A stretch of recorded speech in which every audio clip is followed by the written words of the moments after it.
Kementerian Kesehatan menjelaskan kronologi ditemukannya kasus gagal ginjal akut pada anak. Awalnya dikira gagal ginjal merupakan infeksi dari bakteri dan virus. Menteri Kesehatan Budi Gunadi Sadikin mengatakan bahwa sejak bulan Agustus 2022, Kementerian Kesehatan mendapatkan laporan data kenaikan kasus gagal ginjal pada anak. Kemudian, pihak Kementerian Kesehatan melakukan review patologi. Sebab awalnya Kemenkes curiga penyebab gagal ginjal disebabkan oleh virus, bakteri, atau parasit. Kata Budi, saat itu dugaan terkuat ialah diakibatkan bakteri leptospirosis. Bakteri leptospirosis juga diketahui bisa mengakibatkan gagal ginjal pada penderitanya.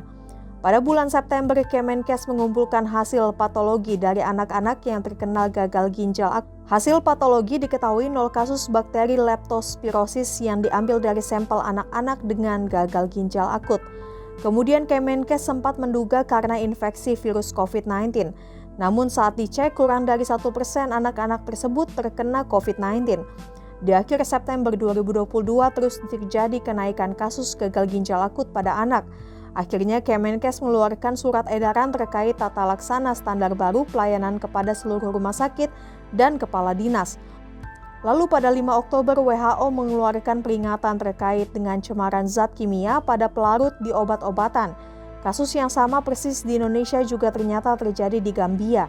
Dari hal tersebut, Kemenkes lakukan analisa toksikologi kepada anak-anak yang terkena gagal ginjal akut. Kemenkes juga melakukan komunikasi dan koordinasi dengan WHO terkait dengan kasus yang serupa di Gambia.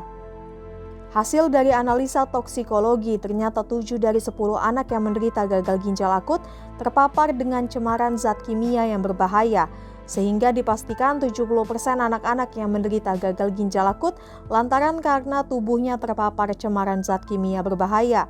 Kemudian Kemenkes langsung mendata obat-obatan yang dikonsumsi oleh anak-anak tersebut. Kemenkes membawa obat-obatan tersebut untuk diperiksa di Puslapor Polri. Hasilnya benar saja, ada obat-obatan yang dikonsumsi anak-anak tersebut sudah tercemar zat kimia berbahaya. Kemenkes juga melakukan biopsi pada anak-anak yang meninggal dunia karena gagal ginjal akut. Hasilnya ditemukan kemiripan kerusakan ginjal pada anak-anak tersebut dengan kerusakan ginjal akibat cemaran zat kimia tersebut.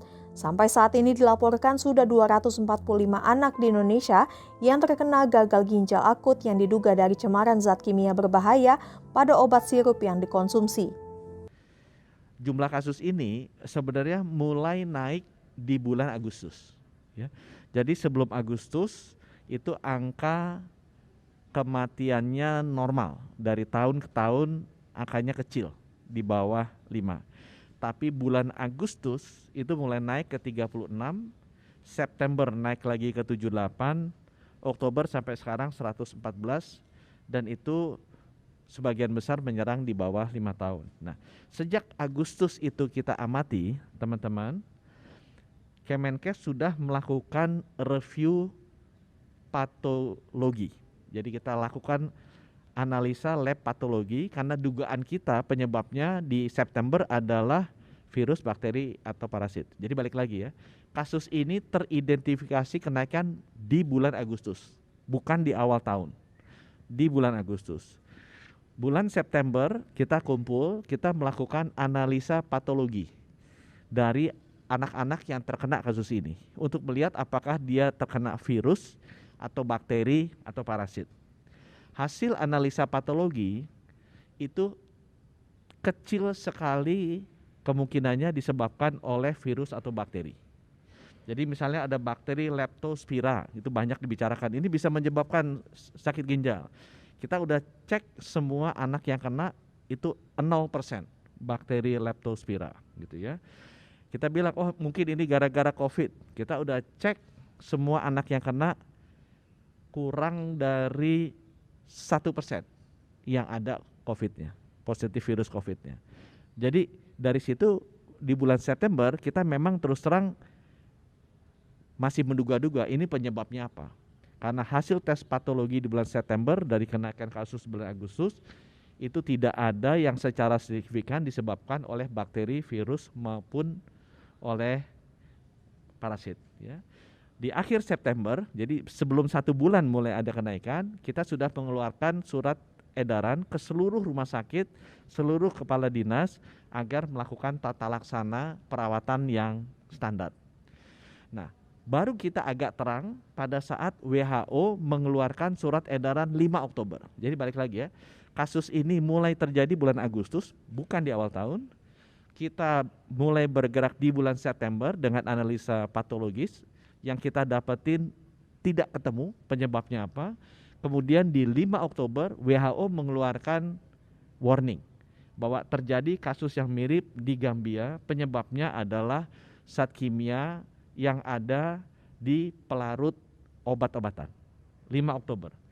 Nah, sesudah 5 Oktober ini kita menerima rilis dari WHO, kita komunikasi dengan WHO juga dengan pemerintah Gambia. Kita melakukan analisa toksikologi. Jadi kalau yang pertama di bulan September kita lakukan analisa patologi karena dugaan kita disebabkan oleh bakteri, virus atau parasit. Begitu ada announcement WHO tanggal 5 Oktober, langsung kita minggu berikutnya lakukan analisa toksikologi. Karena mengarah lebih ke zat kimia. Dan dikonfirm kita tes ke 10 anak, 7 ternyata darahnya atau urinnya mengandung zat kimia ini. Jadi positif memang 70% orang yang kena itu disebabkan oleh adanya zat kimia ini di tubuhnya. Kita melakukan konfirmasi kedua, kita lakukan biopsi yang meninggal. Apakah ada ciri-ciri kerusakan ginjal yang disebabkan zat kimia ini? Karena sudah ketahuan kalau zat kimia ini merusak ginjalnya seperti apa. Kita cek 100%.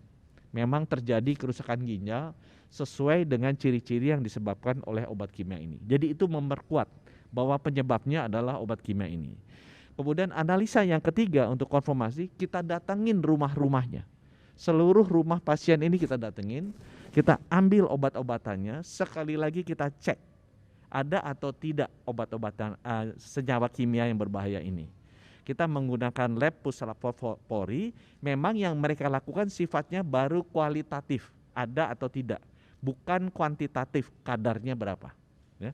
Tapi secara kualitatif ditemukan sebagian besar dari obat-obatannya ada di rumah pasien itu mengandung senyawa kimia yang berbahaya ini.